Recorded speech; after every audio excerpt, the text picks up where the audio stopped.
All right, I'm going to show you a trough problem, a little different than the one that we have in our notes and homework. So this trough, I have an 18-foot distance this way. I need to label all these. I have 4 foot called height, 18 we'll call length, and then this 3, typically we call it base.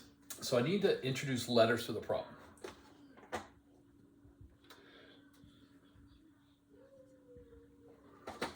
All right, so I need to introduce the H, the B, and the L, so that way you have an equation to write. Now the volume of any three-dimensional object, you guys got to find the area of this face times how long it is, okay? So the area of this face is half base times height. So your volume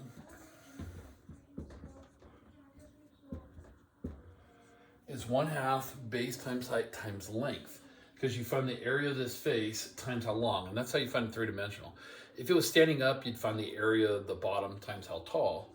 If it's laying down like this, you find the area of the face times how long, all right? So here's the problem.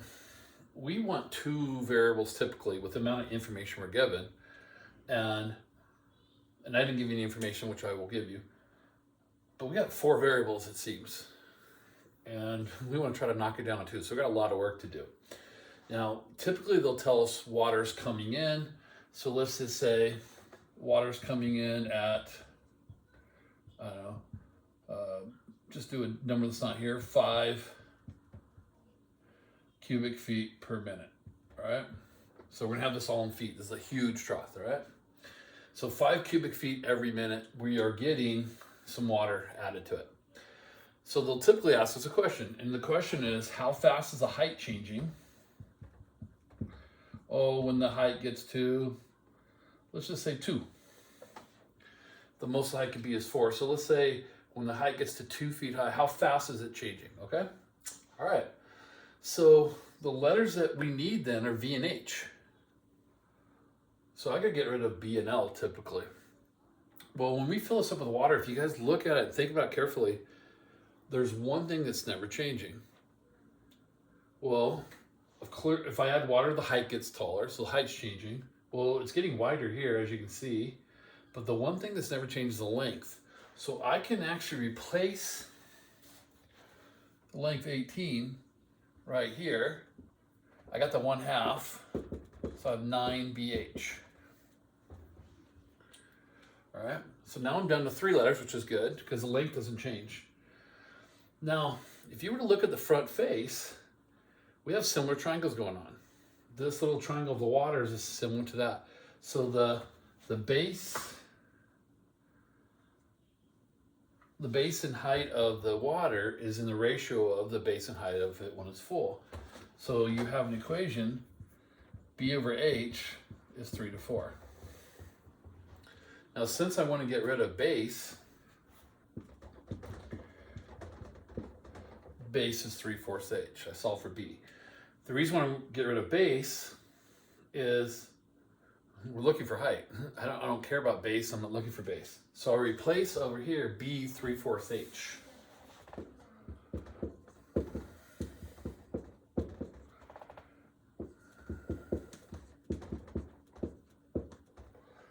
All right, and I clean it up. So I'm replacing this B with 3/4 H, all right? And so this is the volume of this trough in terms of H only. And now I'm ready to take the derivative, all right? So this is kind of like a combo of the cylinder. If you remember the cylinder, the radius doesn't change, so I can replace the radius, whatever it is, right away. Just like this one, I had to replace the length. Now, also we learned in the cone, you always have the similar triangles, so we always had to do R over H. So this is like a combo of those two. It's got the cylinder aspects and it has the cone aspects. All right, so let's take the derivative of this.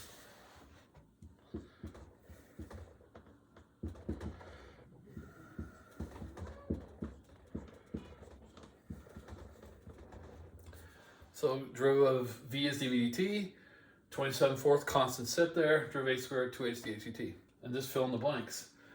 dVt is 5, so I'm gonna get a 5 over here. And H, they said was 2. All right, so we're gonna do a little bit of math here. Well, this 2 times 2 is 4, cancel that 4. So those are gone. So I just divide by 27. So dHCT is 5 over 27. Now the units were feet in minutes, so feet per minute. All right. So that's about 1/5, a little smaller than 1/5 of a foot, somewhere around 2.5, 3 inches every minute. So that's how fast the height's changing. All right, and that's how you do a trough. There's some other questions we can ask, and I'll show you a couple of those right now. But I'd like you to kind of, think about all the different things we did. We replaced L right away, 18. And I have half of the 18, I put a 9 there. And then we have to use the similar triangles to get rid of the other letter we don't want. All right, so that's kind of how we do the trough. Now they could ask us how fast the base is changing. If you take a derivative of this would be dBdt equals 3/4 dHCT. So then I could find dBdt by 3/4 that. And then that's how fast this is changing. There's so many things you can find.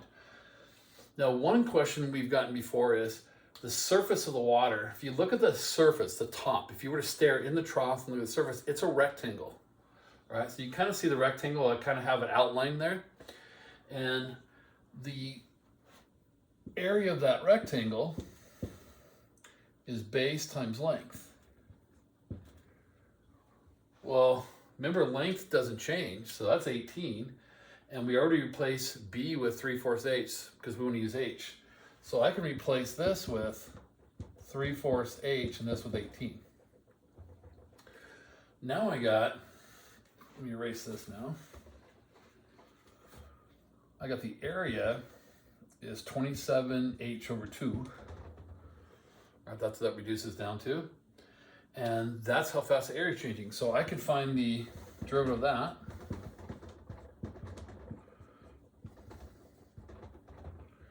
And that's how fast our area is changing. So dHCT we found was 5/27. 27 cancels. I get 5/2. Turn out feet, it's area. All right. And dBdt is 5/2 feet squared per minute. So that's how fast the surface of the water is changing at 2.5 feet every minute. So if you have an equation, you could take the derivative and find out how much it changes, okay? All right, so that's how you do a trough.